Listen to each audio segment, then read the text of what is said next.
الحمد لله وحده والصلاة والسلام على من لا نبي بعده أما بعد فأعوذ بالله من الشيطان الرجيم بسم الله الرحمن الرحيم إنا أعطيناك الكوثر فصل لربك وانحر إن شانئك هو الأبتر صدق الله مولانا العظيم وبلغنا رسوله النبي الكريم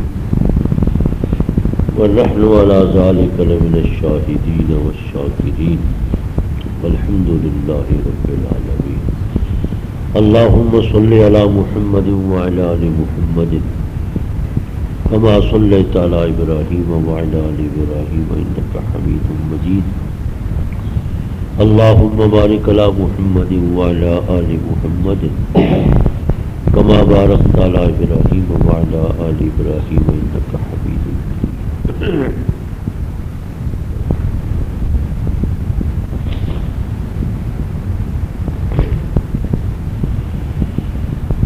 قابل صد احترام بیٹیوں،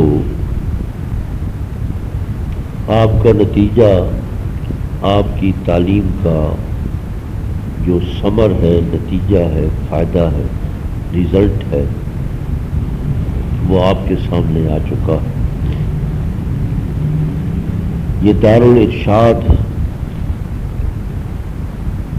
ایک دینی تعلیمی تربیتی ادارہ ہے۔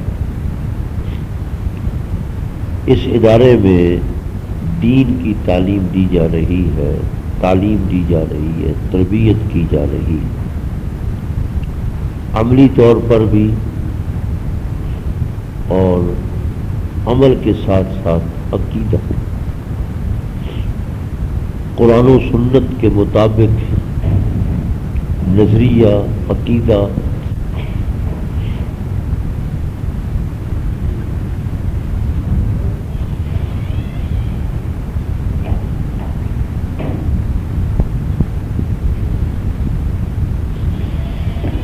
جب تک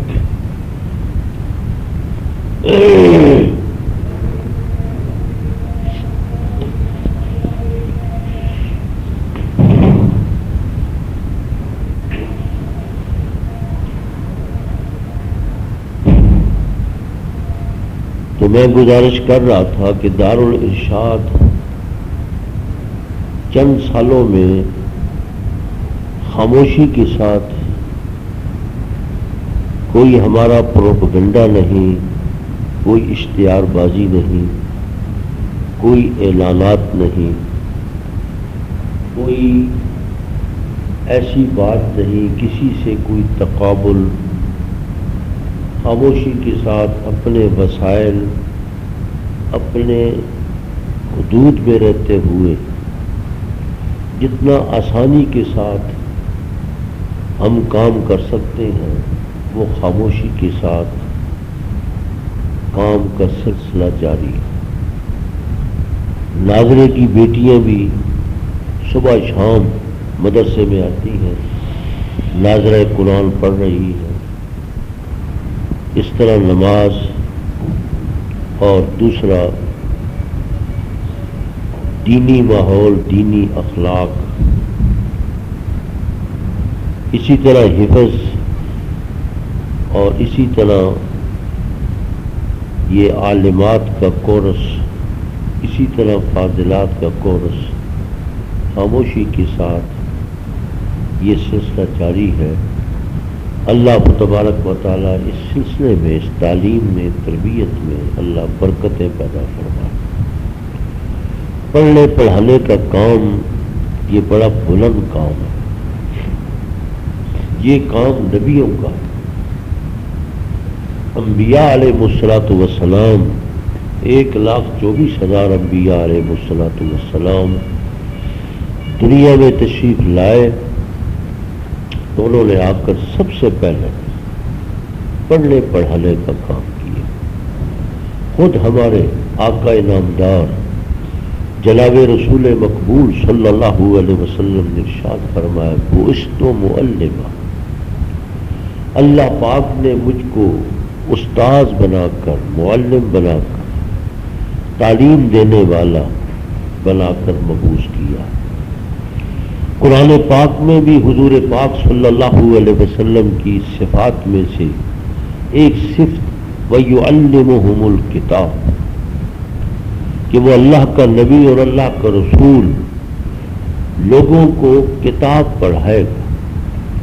حضور پاک صلی اللہ علیہ وسلم نے اپنی حدیث میں اور خود قرآن پاک کے اندر بھی اللہ نے آپ کی ڈیوٹی، آپ کا منصب، آپ کا مقام، مرتبہ استاذ کا بنایا ہے۔ استاذ کا مقام بہت بلند ہے،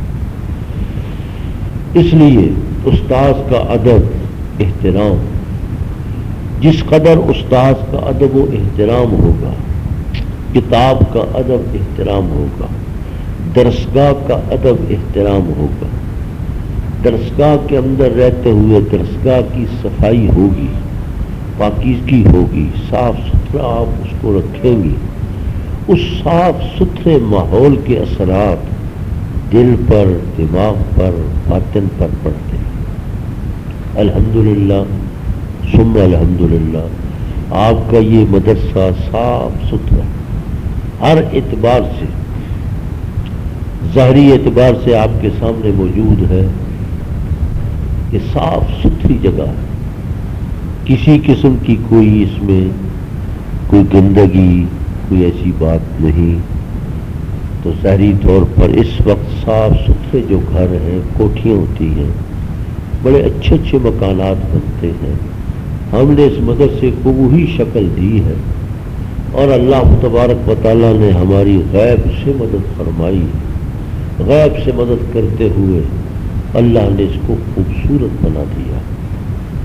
اب اس کو خوبصورت رکھنا، اس کو صاف ستھرا رکھنا، یہ اب استانیوں کا اور متعلمات طالبات کا کام ہے، کیونکہ آپ کی یہاں تعلیم تعلم ٹھہرنا اور اس مدرسے سے آپ نے ہی فائدہ اٹھانا ہے۔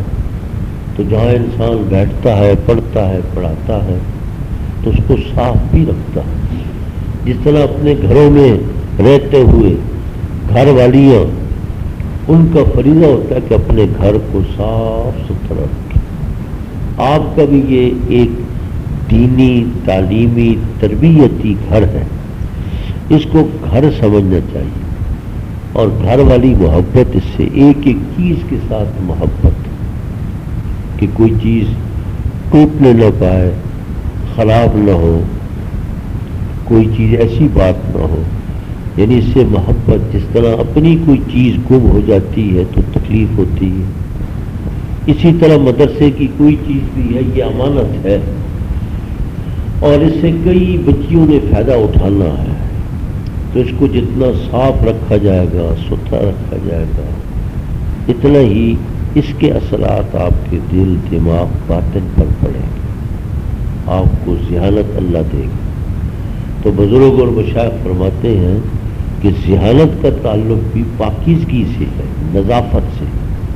حدیث پاک میں آتا ہے اللہ نظیف یحب النظافہ، اللہ بہت صاف ستھرے پاکیزہ ہیں اور نظافت کو پسند فرماتے ہیں۔ دیکھیے نماز کا معاملہ ہے، عبادات کا معاملہ ہے، تو نماز میں بدن بھی صاف ہو، لباس بھی صاف ہو، اور کسی قسم کی کوئی ایسی بات نہ ہو۔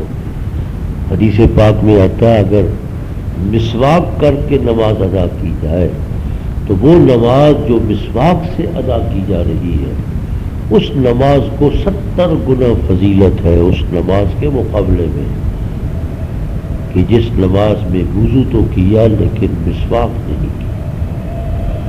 کیوں؟ جتنا منہ صاف ستھرا ہوگا، پاکیزہ ہوگا، اتنا ہی نماز کے اندر فرشتوں کو تکلیف نہیں ہوگی۔ اگر انسان کے منہ سے بدبو آ رہی ہے، کپڑوں سے بدبو آ رہی ہے، تعفن ہے، تو فرشتوں کو بدبو سے، تعفن سے انہیں بہت الرجی ہے۔ فرشتے وہاں نہیں ٹھہرتے جہاں بدبو ہوتی ہے، گندگی ہوتی ہے۔ فرشتے خود پاکیزہ ہیں، پاکیزگی کو پسند کرتے ہیں، اللہ بھی خود پاکیزہ ہے، پاکیزگی کو پسند کرتا ہے۔ اس لیے بیٹیوں، اللہ تبارک و تعالیٰ نے آپ کو یہ ادارہ جو تعلیم گاہ ہے، جو دار التربیت ہے، دار الاطفال ہے اور دار التعلیم ہے اور دار العمل ہے، اس دار العمل کو اللہ تبارک و تعالیٰ نے اپنے فضل و کرم سے نظافت، خوبصورتی اور پاکیزگی دی ہے۔ اس کو صاف ستھرا رکھنا بھی یہ آپ کا کام ہے۔ تو میں نے سورہ کوثر پڑھی، اس سورہ کوثر میں اللہ تبارک و تعالیٰ نے حضور پاک صلی اللہ علیہ وسلم کو ارشاد فرمایا، انا اعطیناک الکوثر، ہم نے آپ کو کوثر عطا کی۔ تو کوثر کا مطلب کیا ہے؟ کوثر کی مختلف تفسیریں ہیں۔ ایک اس کی تفسیر تو یہ ہے کہ کوثر ایک میدان قیامت میں حوض کوثر ہوگا، اس حوض کوثر پر حضور پاک صلی اللہ علیہ وسلم موجود ہوں گے اور لوگ مسلمان مومنین حضور پاک صلی اللہ علیہ وسلم کی طرف بڑھیں گے اور حوض کوثر سے پانی پیئیں گے۔ اس حوض کوثر کے اوپر جو گلاس پیالے پڑے ہوئے ہیں، فرمایا اس قدر ہیں جیسے آسمان کے ستارے۔ تو آسمان کے ستاروں میں بہتات ہے، غیر متناہی ہے، وہاں پر بھی جو آب خورے ہوں گے، گلاس ہوں گے، پیالے ہوں گے، اس قدر ہوں گے، امت کے افراد آئیں گے۔ ایک دفعہ جو حضور پاک صلی اللہ علیہ وسلم کے حوض کوثر سے پانی پی لے گا، اللہ تبارک و تعالی اس کو کبھی پیاس نہیں لگنے دے گی، لا یظمأ ابدا، وہ کبھی پیاسا نہیں ہوگا۔ اور اس حوض کوثر کے اندر یہ پانی کہاں سے آ رہا ہے؟ حدیث پاک میں آتا ہے کہ یہ پانی جنت کے اندر ایک نہر ہے جس کا نام کوثر ہے۔ اس جنت والی نہر سے وہ پرنالے کی صورت میں پانی حوض کوثر میں پڑ رہا ہے۔ فرمایا دودھ سے زیادہ سفید ہے وہ پانی اور شہد سے زیادہ میٹھا۔ اس پانی کے اندر اتنی لذت، اتنا تلطف اور اس قدر شیریں ہے اور اتنا مزیدار ہے کہ آدمی پیے گا، پیتے ہی اسے ایک خاص ذوق اور خاص مزہ اور خاص لذت اس پانی کے اندر موجود ہے جو اس کو حاصل ہو۔ اور ایک حدیث میں آتا ہے کہ حضور پاک صلی اللہ علیہ وسلم کے جو بیٹے تھے نرینہ اولاد، حضرت ابراہیم یا حضرت عبداللہ، جب یہ فوت ہو گئے تو مشرکین مکہ نے بڑی خوشی منائی۔ مشرکین مکہ میں سے ایک کا نام تھا عاص ابن معید۔ تو عاص نے بہت خوشی منائی کہ آپ کی اولاد کوئی نہیں۔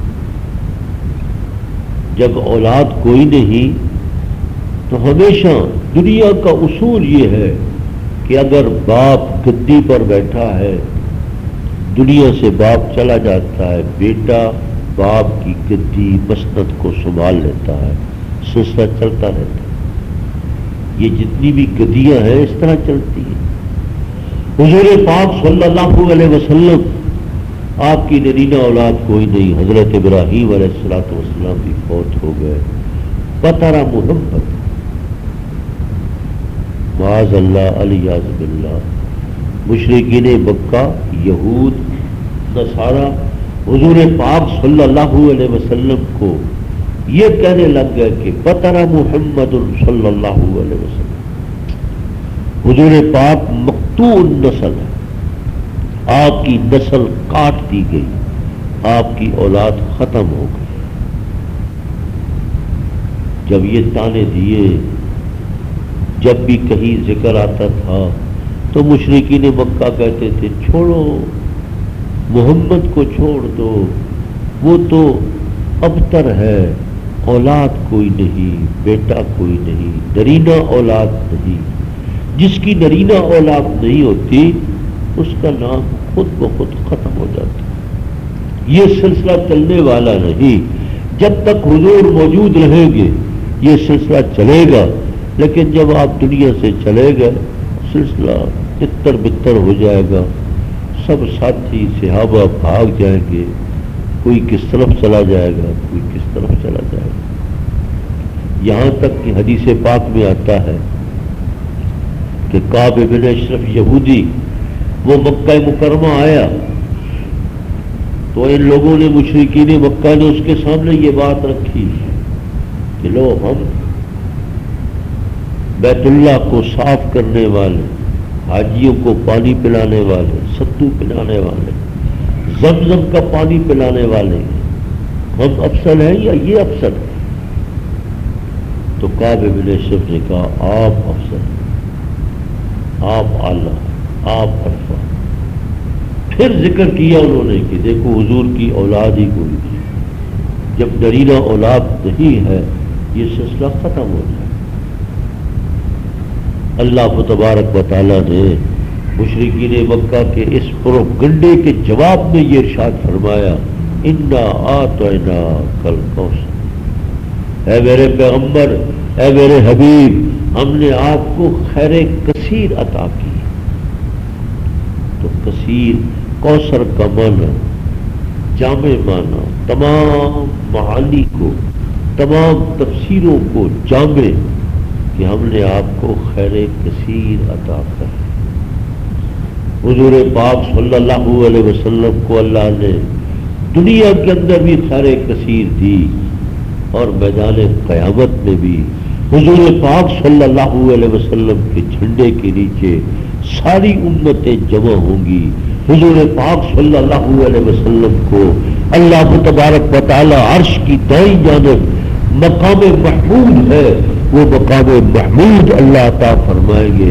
مقام محمود پر کھڑے ہو کر حضور پاک صلی اللہ علیہ وسلم اللہ کی وہ آپ کو امت بھی عطا کی، تو آپ کی نسلی اولاد، چلو بیٹے سے نہ صحیح، بیٹی سے جو اولاد ہے، جو سادات کہلاتے ہیں، سید کہلاتے ہیں، یہ حضور کی اولاد ہی ہے۔ باقی جتنی امت بھی ہے یہ آپ کی روحانی اولاد ہے۔ آپ روحانی امت کے روحانی باپ ہیں۔ آپ کی بیویاں وہ ہم سب کی روحانی مائیں ہیں۔ تو پیغمبر روحانی باپ، آپ کی ازواج مطہرات ہماری مائیں۔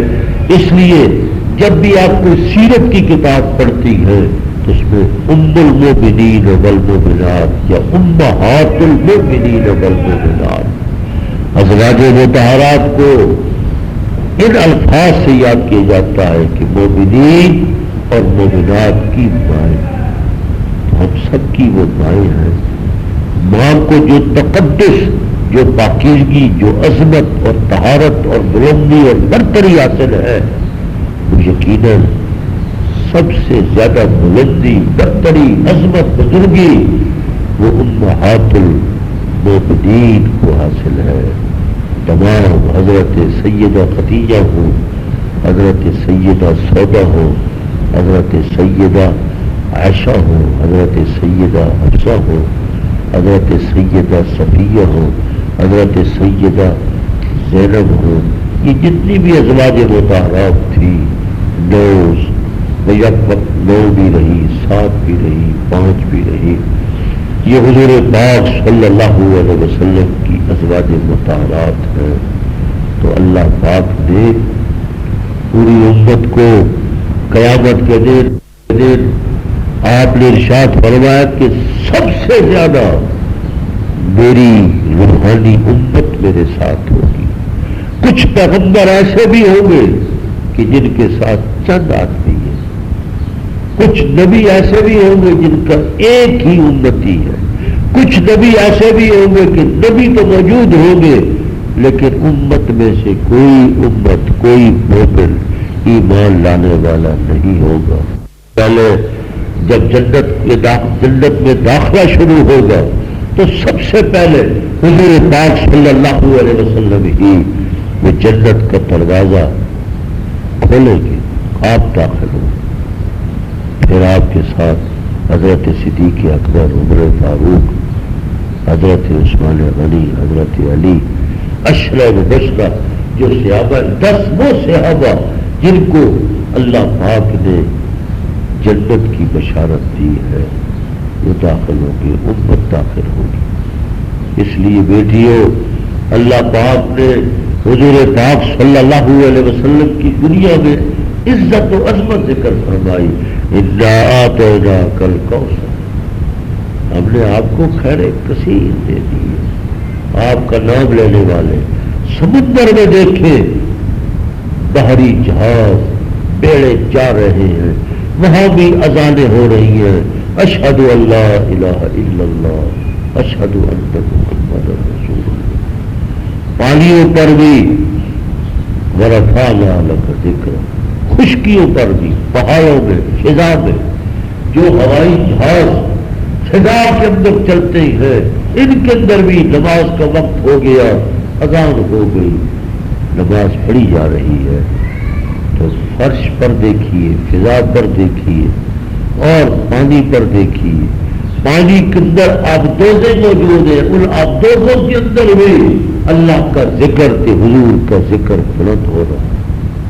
کوئی ایسا مقام نہیں، کوئی ایسی جگہ نہیں جہاں حضور کا نام، جہاں جہاں بھی اللہ کا نام ہے وہاں وہاں نبی کا نام ہے۔ جہاں جہاں اذان میں اللہ کا نام بلند ہو رہا ہے تو حضور کا نام بھی بلند ہو رہا ہے، اقامت میں اللہ کا نام بلند ہو رہا ہے تو حضور کا نام بھی بلند ہو رہا ہے۔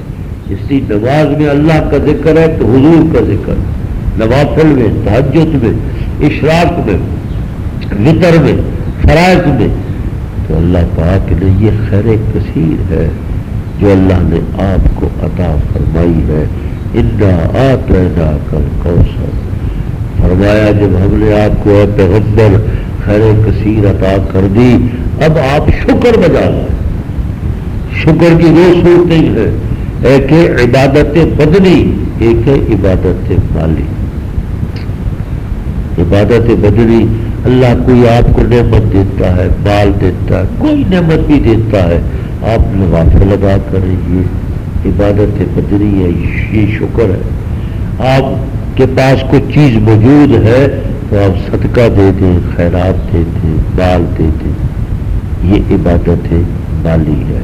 اللہ نے دو حکم دیے، فَصَلِّ لِرَبِّكَ وَانْحَرْ، اے میرے پیغمبر، اے میرے حبیب، ہم نے آپ کو خیر کثیر عطا کی، ہم نے آپ کا نام دنیا میں، زمین پر، فضا میں، پانیوں میں، پہاڑوں میں، وادیوں میں، ہر جگہ بلند کر دیا، اور دنیا کے بعد برزخ میں بھی آپ کا نام بلند، قیامت کے دن بھی آپ کا نام بلند، خیر کثیر دے دی۔ اس لیے شکر بجا لائے، فصل لربک وانحر، اپنے رب کی نماز ادا کیجیے۔ بیٹیوں، نماز کو نہ چھوڑو، نمازی بن جاؤ۔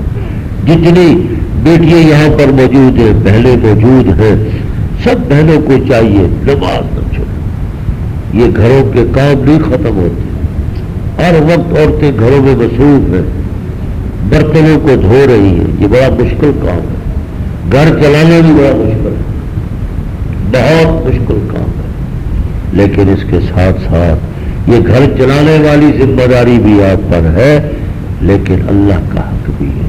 نماز کا وقت آئے تو آپ فوری وضو کریں، مصلی ڈالیں، نماز پڑھیں، نماز کو نہ چھوڑیں۔ فصل لربک وانحر، قربانی بھی تھی، صدقہ خیرات، جو کچھ آپ کو خرچہ ملتا ہے اپنے خاوند سے، اپنے شوہر کی اجازت سے، کچھ اس میں سے حصہ بچا کر روزانہ یا کم از کم جمعہ کا دن صدقہ دیا کرے، صدقے سے بلائیں ٹلتی۔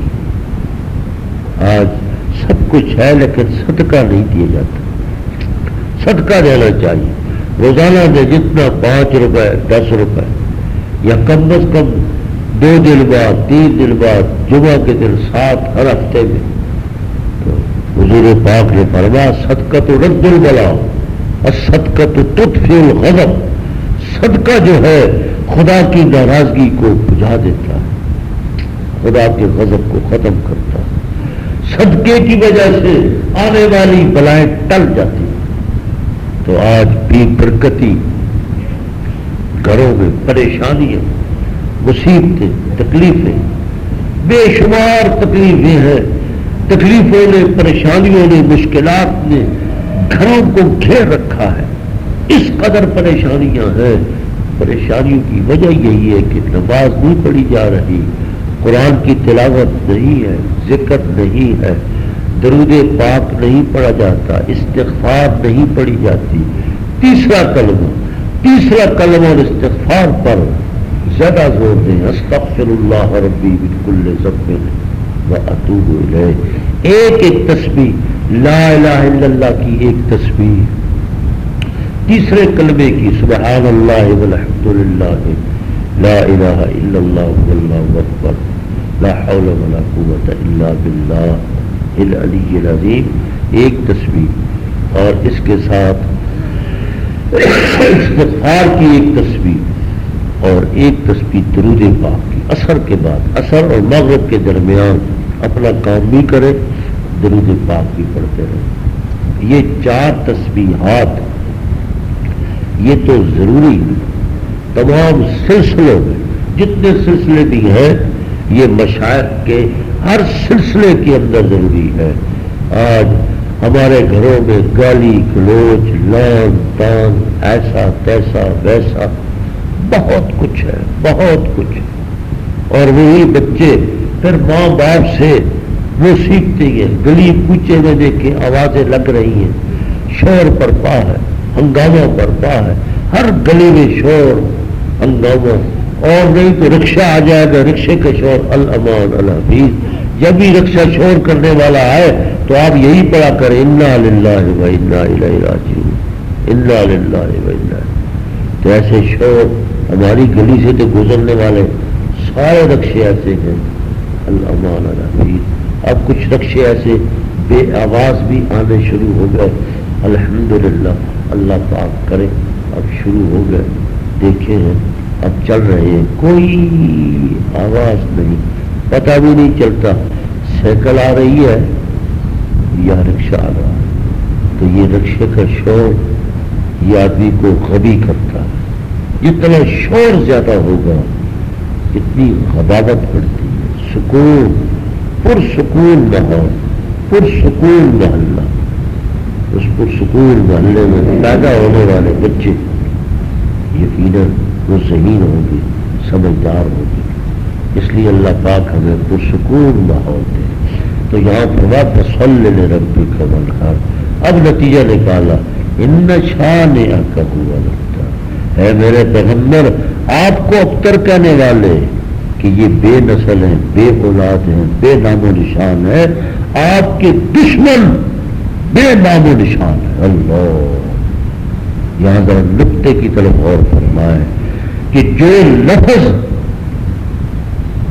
جو صیغہ، جو کلمہ ان مشرکین مکہ نے حضور کے لیے استعمال کیا کہ حضور ابتر ہیں، بطر محمد، اللہ تبارک و تعالیٰ نے اسی لہجے میں، اسی زبان میں ان کو جواب دیا ان شانئک ھو الابتر، اے میرے پیغمبر آپ کے دشمن بے نام و نشان۔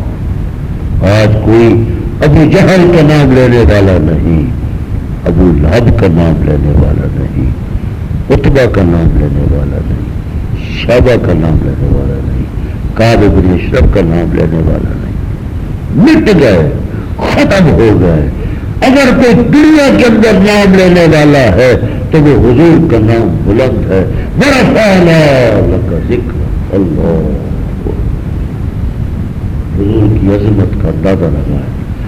ان شانئک ھو الابتر، جو سوا، جو جملہ، جو فکرہ میرے پیغمبر، میرے حبیب، میرے نبی، میرے لاڈلے کے لیے تم نے استعمال کیا، میں اسی جملے فکرے میں، اسی اسلوب میں، اسی انداز میں تمہیں جواب بھی دیتا ہوں. ان شانئک ھو الابتر، آپ کے دشمن وہی بے نام و نشان، کوئی نام و نشان. آج علوی تو ہیں، آج ہاشمی تو ہیں، سید تو ہیں، لیکن کوئی اپنے آپ کو یہ نہیں کہتا میں ابو جہلی ہوں، میں قطبی ہوں، شیبی ہوں، میں عاصی ہوں، عاص ابن وائل کی اولاد میں سے ہوں. نہیں، عاص ابن وائل کا نام و نشان نہیں. اگر ان کے نام باقی رکھے ہیں تو وہ بھی قرآن نے نام باقی رکھے ہیں.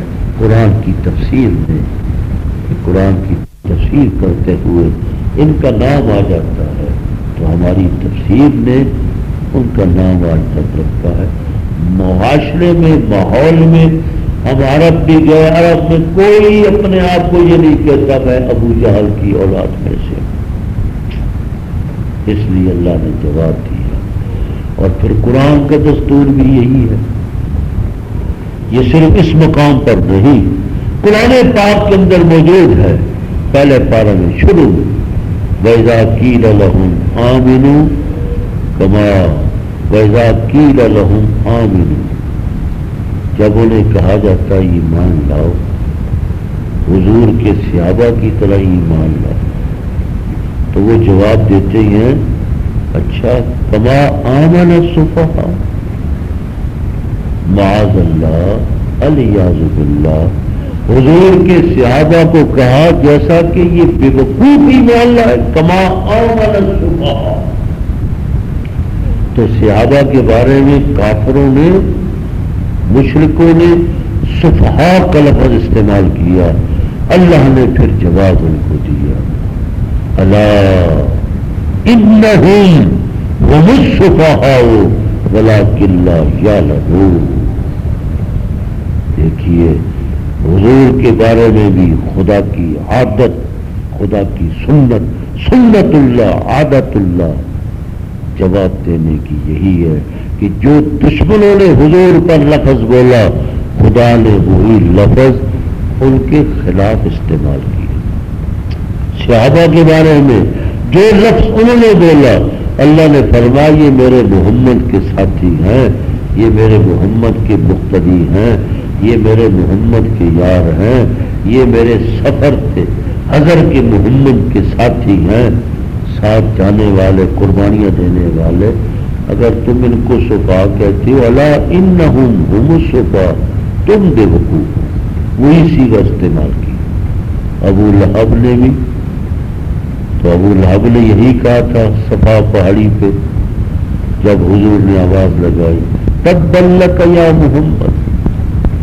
اللہ دیکھو، تبت ابو لہب نے ہلاک ہو جائے تو ہے محمد، معاذ اللہ، الیاذ باللہ.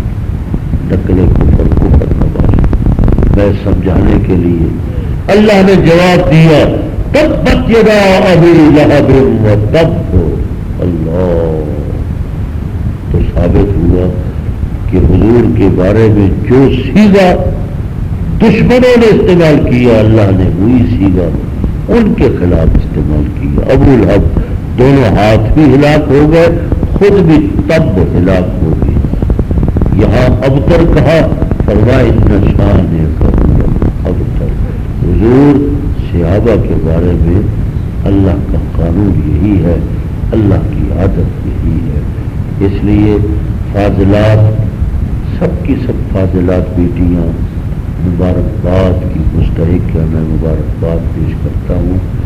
آپ کا یہ اپنا مدرسہ ہے، اب آپ کا یہ کورس مکمل ہو گیا ہے، لیکن آپ مسلسل آنا جانا، تعلق مدرسے کے ساتھ آپ کا رہنا چاہیے.